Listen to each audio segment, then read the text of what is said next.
Hey guys, how's it going? Welcome back to the channel. Now today I've got something really awesome for you all, and I hope you're super excited for this because we have the first look at Anno 117 Pax Romana. I have a big thank you to Ubisoft Minds for inviting me to this press event that they actually held in Rome, Italy. I was not able to attend, however, they were gracious enough to get me remote access so I could get some gameplay time in and capture some footage to work on a video for you all to show off what they have been working on. Now, a quick heads up before we dive into this video.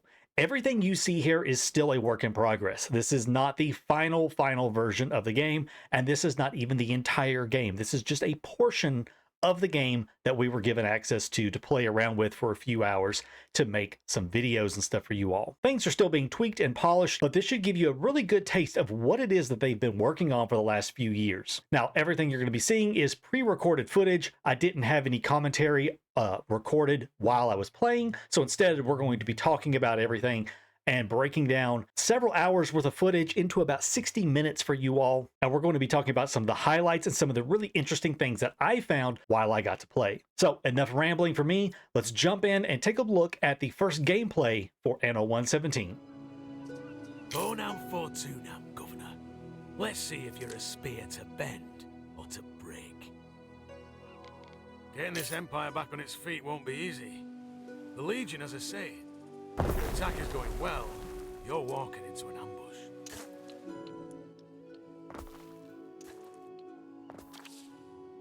Anno 117 starts just like so many Annos before that. An island, a trading post, a ship, and some building materials.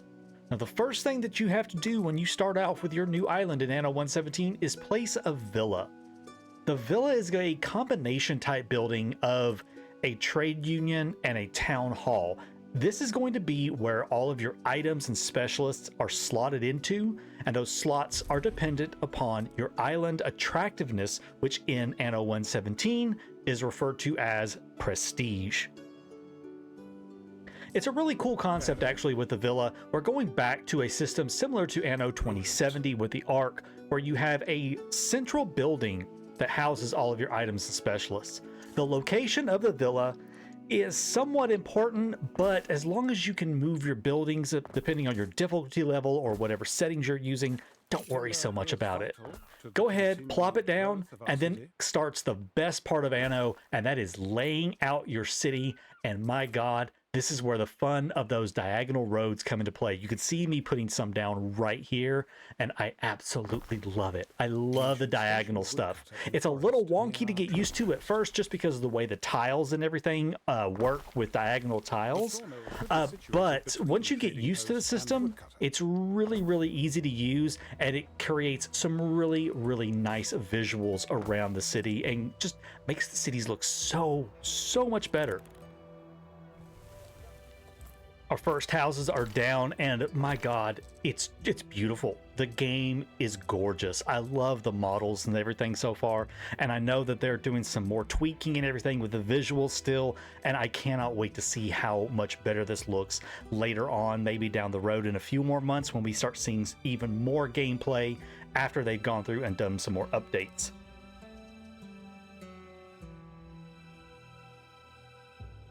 Starting off in the game is pretty normal for an Anno game. You're starting off and you're building, your fisheries. You're trying to get your needs supplied to your people. Everything feels like a normal Anno game starting out. Now here you're going to see how well the new diagonal system fits so well into the game, almost seamlessly. Dragging out these farm tiles, it just works, doesn't it?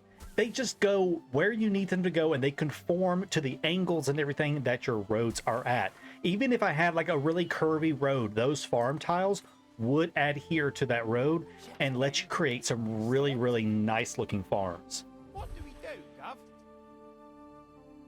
There are also new quests and stuff that can pop up in the early game, and throughout the game you'll get all of these quests that give you different options. They come with some positives and some negatives that can impact your city, your economy, all kinds of cool stuff. So it's not just a static game. There's all kinds of little things that pop up that are going to give you some options on how you go about playing your game.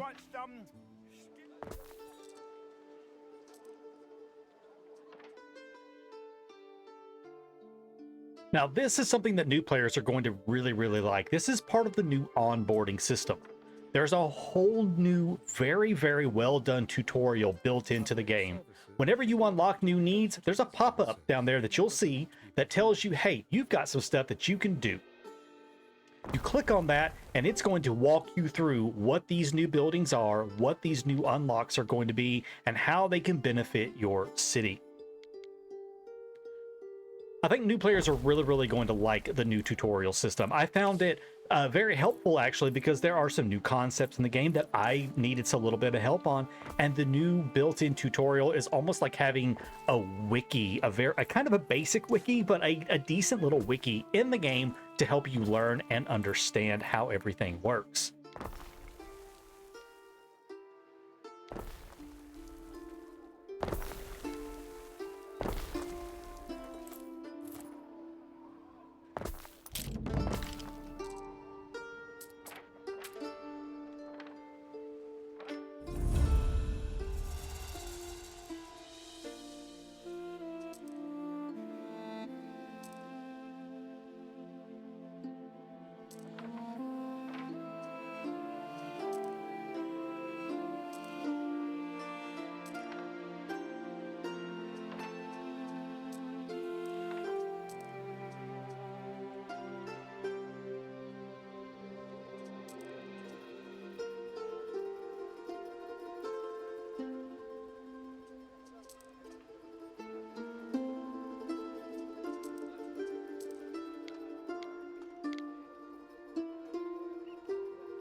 Now, if you've been keeping up with Anno 117 blogs and stuff here on the channel and all of the information that we've been getting, you will know that the new needs system and everything is completely changed in 117. And that is because we no longer have to supply every single consumer good to our people. Now we can supply what we want to, and it's kind of based on what I like to call a point system. I said, hold up, wait a minute, something ain't right. Yeah, you guys saw it. The barracks recruitment camp recruits military units.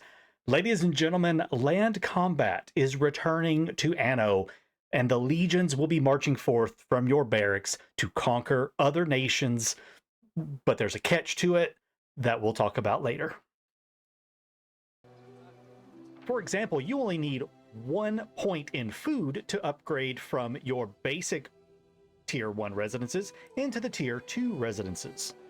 You can get that 1 point by supplying either fish or porridge. You can supply either one and you'll get the 1 point that you need to upgrade them. The same goes for public service buildings and for the personal items that the people want, such as either clothing or hats. You can choose any of those you want to supply. I chose to supply all of the Tier 1 stuff just because it is really cheap and everything. But again, it's up to you as the player how you want to pick and choose what you want to supply based on your island's resources, any other islands you may have settled, different things like that. Some items have better attributes. There's lots of stuff going into all of this on how you want to upgrade. But one way or the other, you're going to finally get to that Tier 2. And there's all kinds of new stuff that are unlocked here, such as ceramic tiles and new types of food and everything, including garum and the good old bread chain. It wouldn't be an Anno game without 2 wheat farms, a mill, and 2 bakeries. Don't know why, that's just the formula, and if they change it, I'm gonna riot.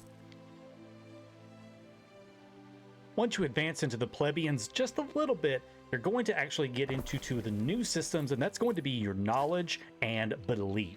So we're gonna have religion and a tech tree research.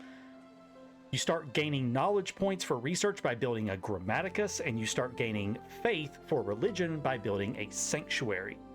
As you can see right here, I am trying to find a place for the grammaticus because I wanted to cover as many buildings as possible. One really nice thing about the UI now is it tells you how many buildings are going to be affected by it, and how much knowledge you get from that area of effect.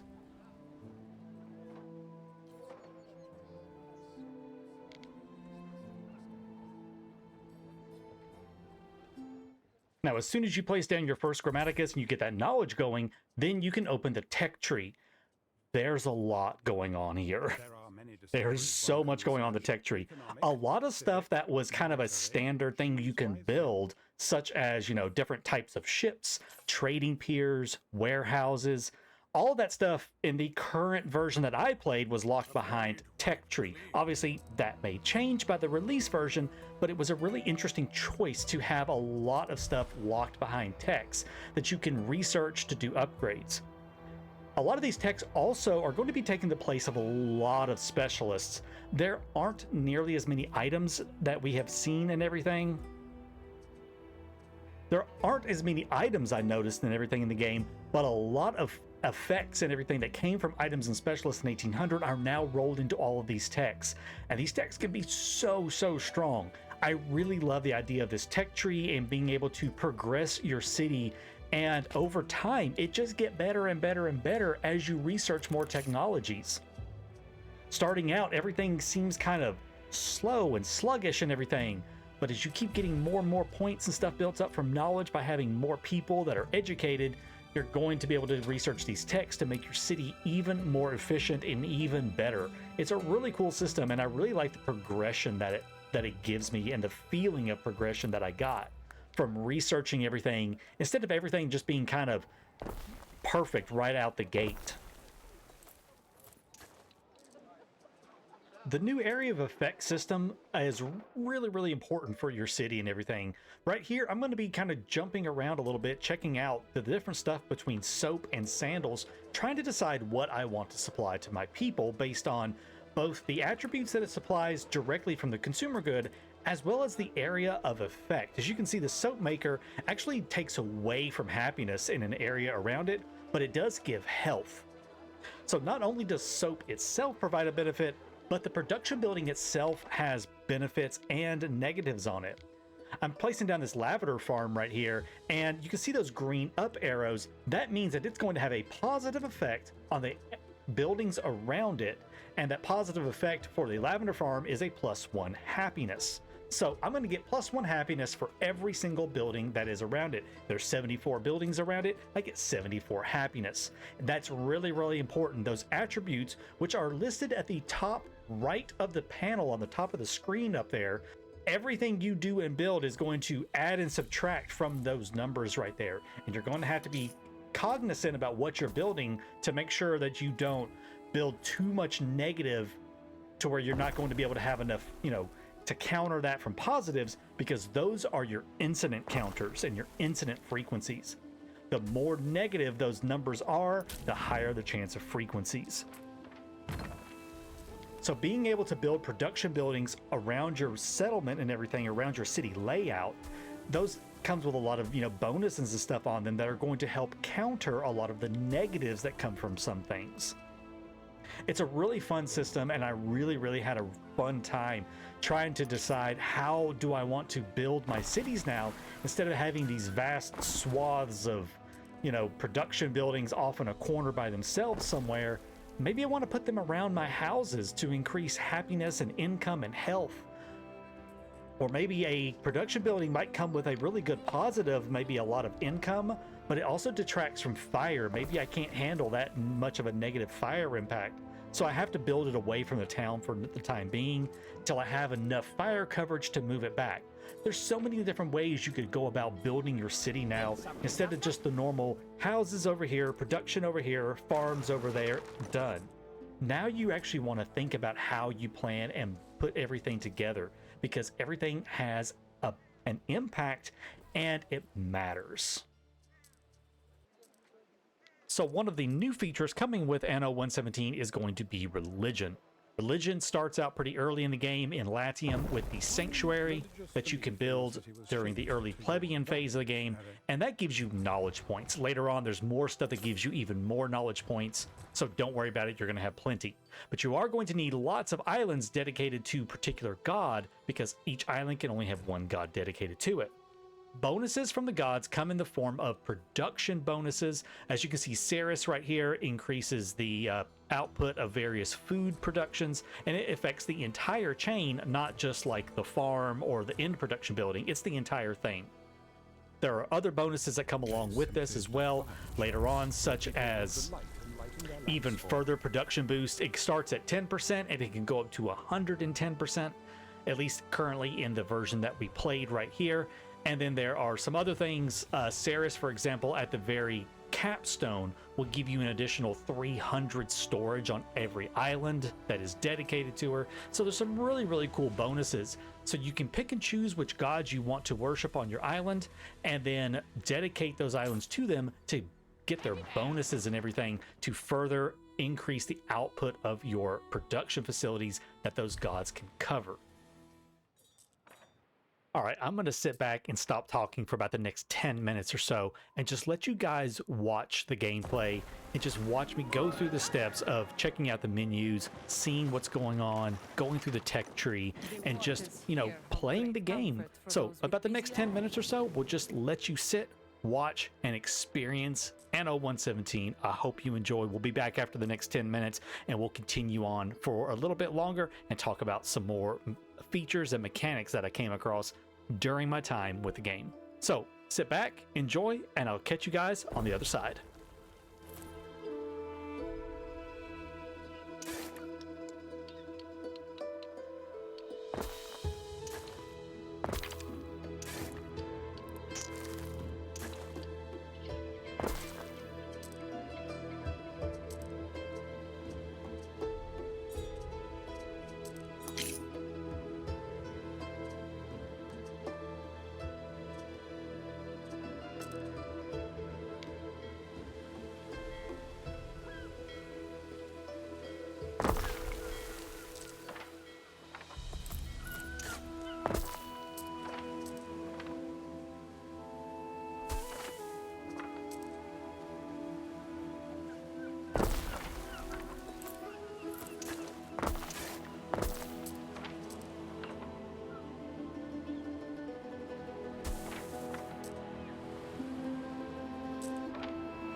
Take your time, but I love a quick sale.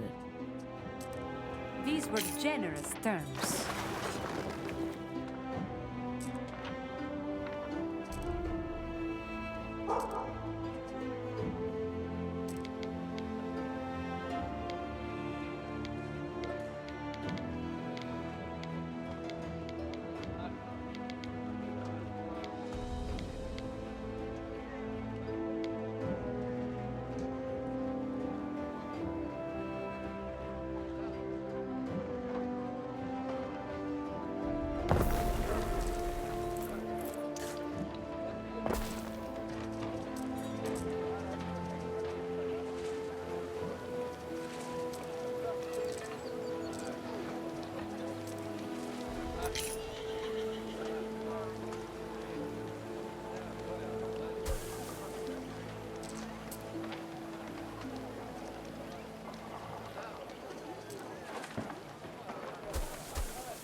Some ingredients are missing.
Handy there.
A decision, your judiciousness.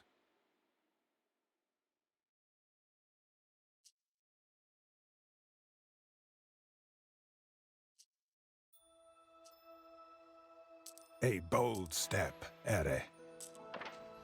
Quite the striking turn of events. As the crow flies.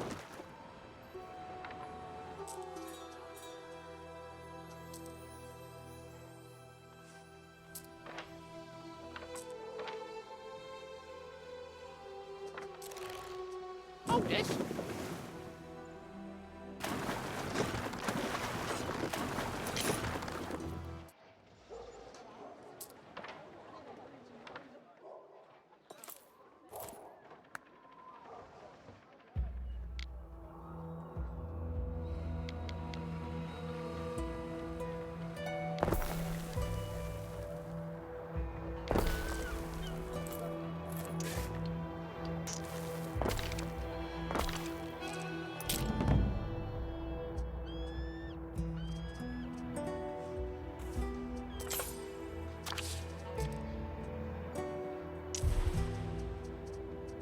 Ere, there are two gentlemen here to see you. Unless, that is, I am seeing double.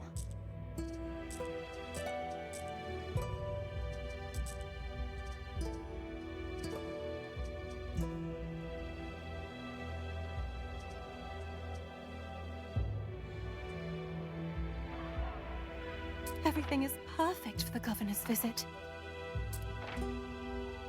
Shyness's beards, look who's here.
Today, you are not among masters and dominates, but among friends and companions.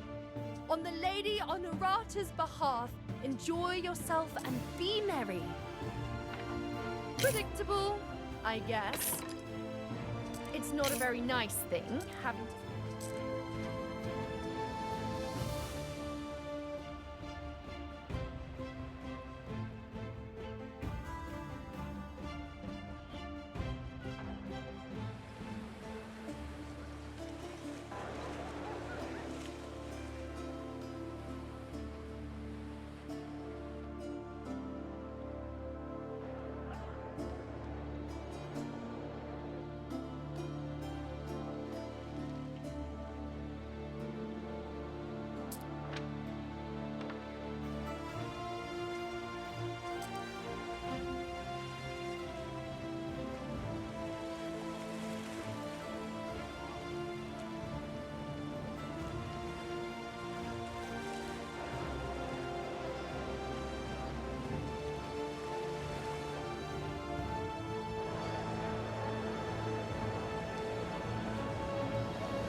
On our way.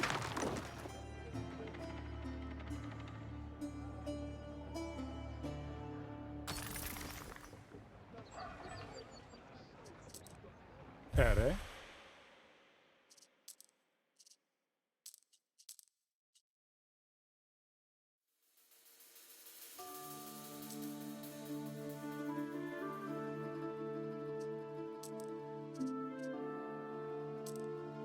Consider it done, Ere. We'll need to expand the villa to accommodate our new specialist. An impressive villa that can now house specialists, your personal retinue of experts. Specialists may improve your island.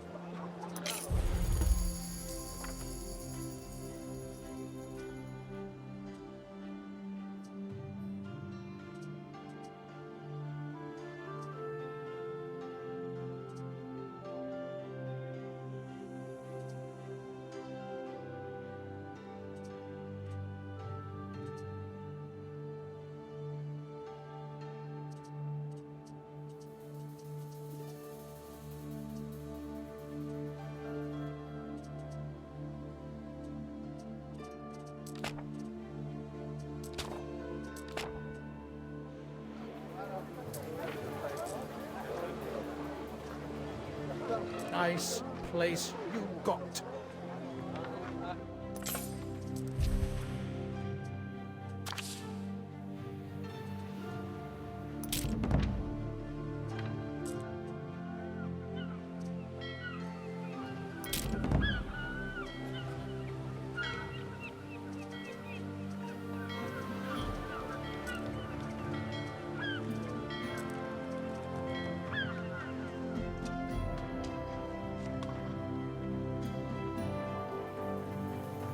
We shall found a kinder city.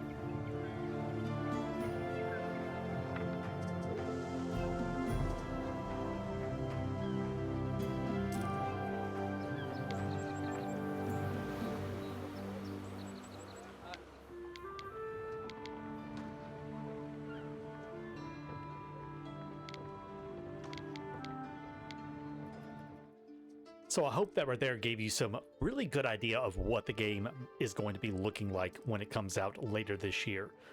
A lot of features and mechanics from Anno 1800 are making a return, such as the mass move tool, mass copy, being able to rotate things around to the direction you want them to go. It's going to be pretty fun. I'm really excited, and it felt like Anno 1800 but better. Now, right here is something that I've been really anxious to show you guys, and I'm really hoping you're going to love this feature right here. These are aqueducts, obviously. This is an aqueduct system. If you played Anno 1800, these are the new trains, okay? These are trains, something that, oops, I didn't pre-plan for, because you need to be able to lay your aqueducts out through your city and place cisterns along the aqueduct trail.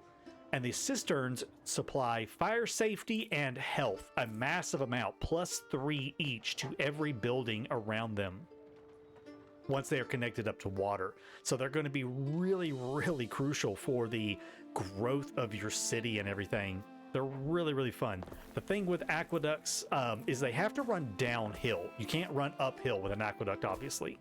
So the aqueduct has to start uphill, and then you can run it downhill. It can only go, you can't branch it off. You'll see when I start building it here shortly.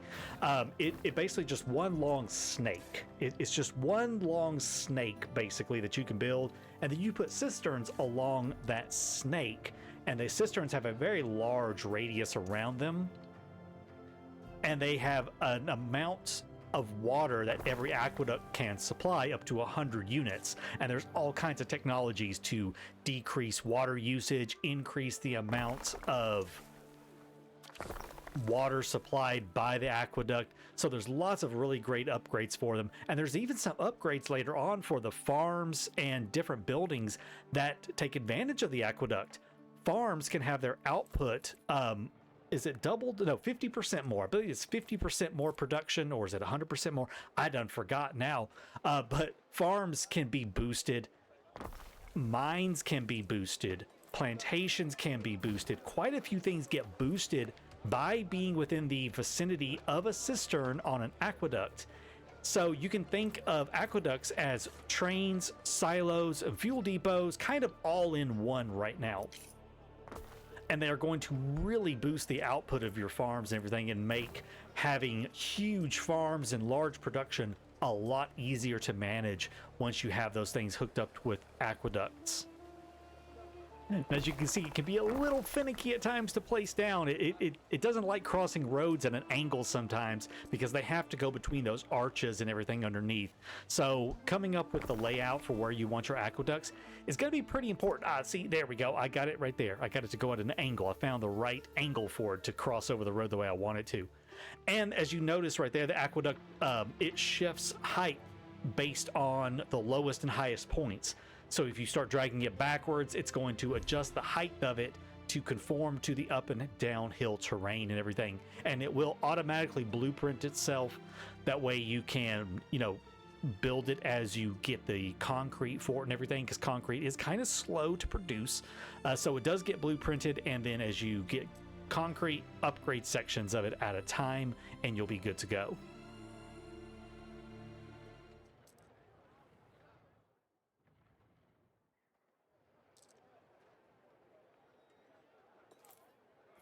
Now here I'm getting ready to place one of the first truly bigger buildings and stuff in Anno 117, that being the theater. The theater comes with the Equites population. It's one of the first things you unlock when you hit Equites, and the theater is a multi-purpose kind of building. It's needed by the Equites as an actual need. They need it for culture, or you can use it as a culture need. But it also supplies a very, very powerful bonus in a huge radius around it. It supplies, I think it's happiness, knowledge, and income, maybe? I forgot. I already forgot what it was. It showed up on screen. I'm sure someone will find it and tell me what it was. I done forgot. But it supplies a lot of really great bonuses in a huge radius around it. It's an awesome building. It looks fantastic. It's blueprinted right now because I don't have the materials to build it. I needed 10 concrete. Didn't have 10 concrete. So we're getting there on it. But I can already see layouts being built with this thing in mind in the center of your city, or in the center of your layouts, surrounded by multiple buildings, just because it does have such a massive reach that it could be a capstone or a cornerstone of a layout or something. Really, really cool building and everything. Really, really like it. It just really brings that Roman vibe in.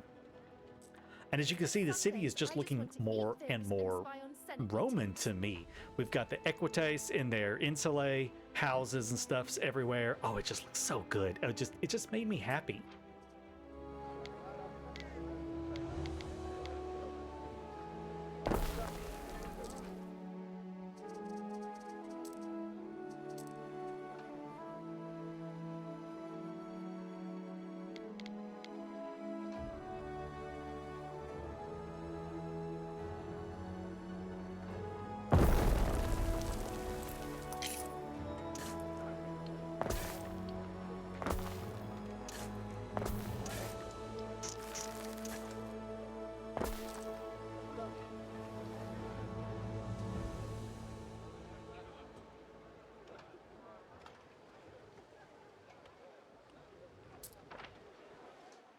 Oh, I can't wear a toga.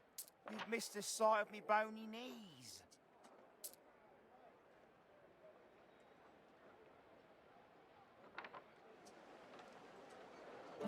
Before we judge, walk a mile in someone else's sandals.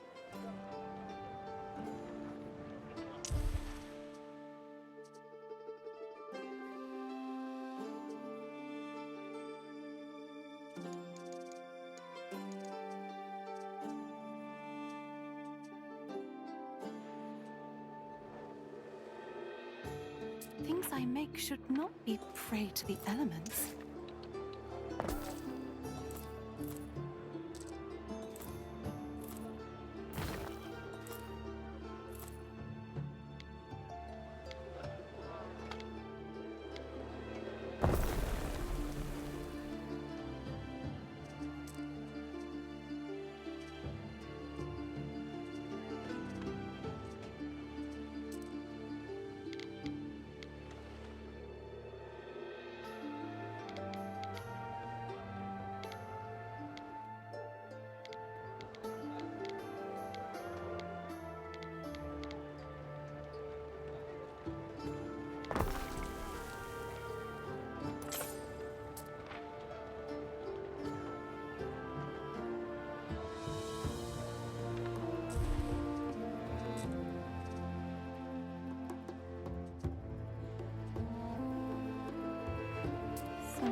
haven't reached us.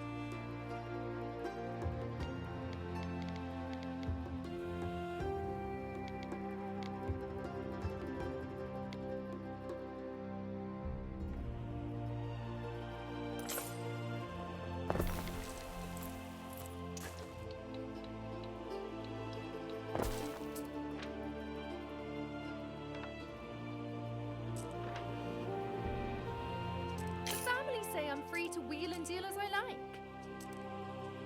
See? I can be a merchant.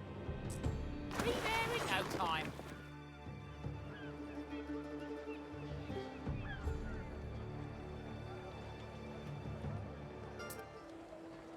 Now, obviously, it would not be me if I didn't play around with some of the ornaments and everything. Or there's quite a few ornaments available in this version right here that I got to play. However, of course, I didn't get to play with all the ornaments, and I'm sure there will be quite a few more. They do conform with the whole diagonal thing, and they work with it pretty well. There's some odd, like, you know, half tile basically where you can't fit anything. So maybe, hopefully, they'll get us some half tile stuff that we can squeeze into these little nooks and crannies. But I did have a lot of fun decorating and getting trees and statues everywhere. So, you know, I have to decorate. It's me. I've got to decorate. It's so much fun.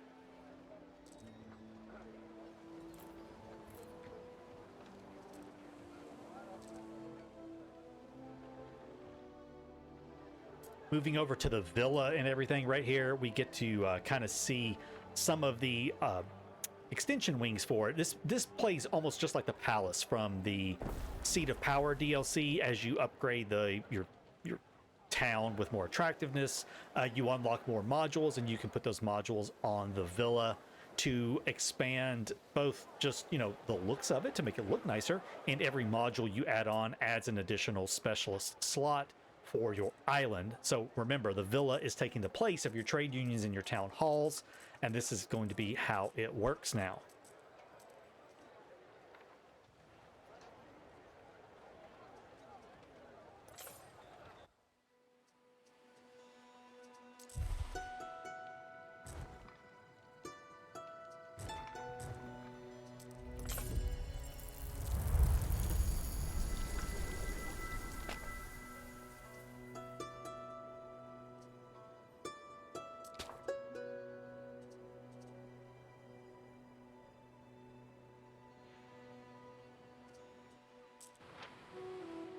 On our way!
Now, I know you guys are going to want to hear a little bit about the military stuff. I didn't get to play with it a whole lot in this preview version and everything, but I did get to play around with it just a little bit, just to kind of get my hands dirty with it for a second.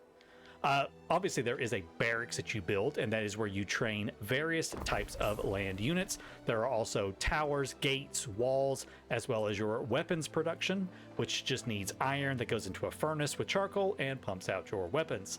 There's later on stuff in the tech tree that I noticed that can unlock things such as different types of armors and upgrades for your troops, everything. So there's some really cool techs to help your troops and stuff out on the fields. So once you've got your weapons production up and running for your troops, you can finally start training some troops here at the barracks. Now, there are legionaries. Those get unlocked later on through a technology. However, you do start out being able to build slingers, auxiliary, and gladiators to use for your attacks on other islands. Troops come out in little squads and everything, and then you can load those squads up onto ships and take those ships over, drop them off, and go to war with somebody. However, going to war apparently is a little bit of a challenge. I tried to go to war and I couldn't. Apparently it has something to do with the emperor. You can't just randomly go attack another Roman governor. You have to go through the emperor, I think, to declare war. It's a whole thing that I didn't have time to look into, and I'm hoping that we get some really good detailed information about how military is going to work later on in Anno 117.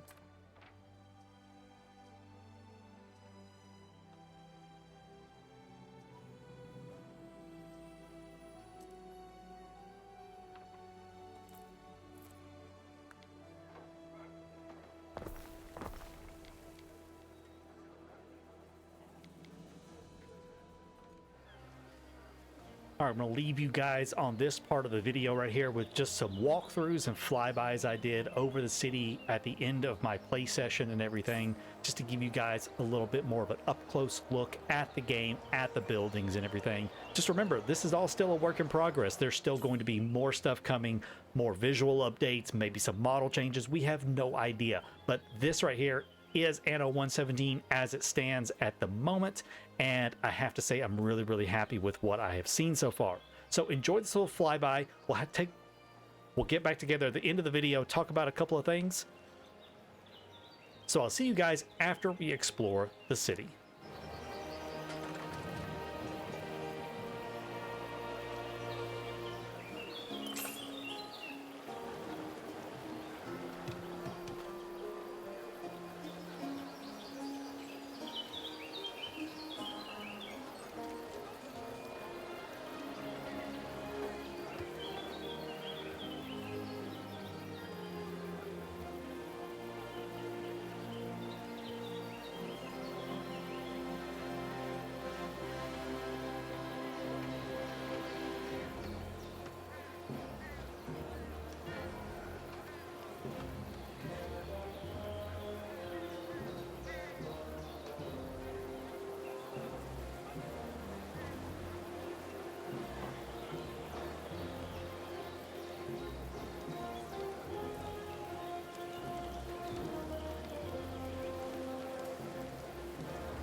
All right, guys, I hope you enjoyed this little preview that we were able to share with you for Anno 117 Pax Romana. I had a really fantastic time playing this preview version and stuff through the event. And again, a big thank you to Ubisoft Minds for giving me access to this and inviting me along. Little bitty channels like me compared to some of the bigger ones out there like City Planner Plays, Navarius, and others. I just feel honored to be included in such big channels and stuff that they let me come and do this stuff for you guys and record these videos and get this kind of footage for you all. Anno 117 is definitely shaping up to be a really, really awesome successor to Anno 1800. A lot of the mechanics and features from Anno 1800 are making a reappearance in 117, but they have been reworked, refined, and changed around enough that they feel new and fresh. The visuals and just the look of the game itself is absolutely stunning. I don't know what graphic settings they were currently using to play this. I wasn't able to look into the option settings to see what they had it set at, but the visuals that we were presented with in the remote version of this game look absolutely gorgeous. The gameplay felt intuitive and it felt straightforward and pretty easy to grasp if you have been playing Anno in the past. New players are going to have a little bit of, you know, a learning curve, but that's just normal with any Anno game, and I don't really think that's going to be a detractor from this new entry in the series. I can't wait to see more information from Ubisoft Minds in the near future, explaining and going into detail on more mechanics and more features. So far, this is getting a double thumbs up from me, and I cannot wait to see more come out for this game, and I can't wait to get my hands on it later this year when it releases. Thanks for watching, guys. I hope you enjoyed. Let me know down below what you think of the gameplay footage so far. I have more Anno 117 content coming very, very soon. I'm going to be doing some comparisons between the game that I played during the remote access and Anno 1800. We're going to be doing some deep dives into some stuff that I'm able to show you from the footage and everything, and talk about it and see what we can come up with on pros and cons and ups and downs of some of these new features. Thanks for watching, everybody. Have a great rest of the day. Take care.